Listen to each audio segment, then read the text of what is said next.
тусгаар тогтнол гэв. Монгол газрын цээжинд тэнгэрийн заацыг мөрлөөд молцог элсний нүүдлэр тэнгисийн хаяаг эзлээд мөнх орны минь тусгаар тогтнол алтан соён бээгшүүлж бүс сардгуудын оргилд хөг тогмын дарцгалнаа. Түмэн олны уухай түүхийг сэрэж донсолгоно, төвшин ухааны цуурай дэлхийг зочоон довтолгоно, төгөлдөр дээдсийн минь гавья бөмбөрцгийн бүсүрт босоогорон нөхчөж турулсынхан тусгаар тогтнолыг ясан дангараг цусан дарцгараа ичнэ.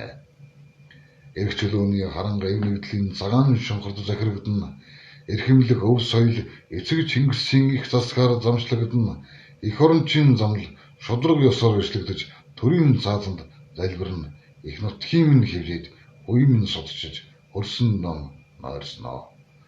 Ургалж үржсэн нотдын минь мөчөр цөөнчгэлээ. Устж яваа хүн сүргийн дод жишээ, ус даяарслын ойд нүцгэрч яваа соёл иргэншил минь уртсандан дүүдэхтэй үлгэр домгийн том түүхэ. Хүн зам минь дэлхийд данстай хөх судар, хүмүүнлэг нийгмийн хөр царсан дорх хөх судас, хөх толд минь хөх огторгын хүнцэг, хөх Монгол минь хөндлөн татсан хөгжил дэвшлийн босоо тунхаг.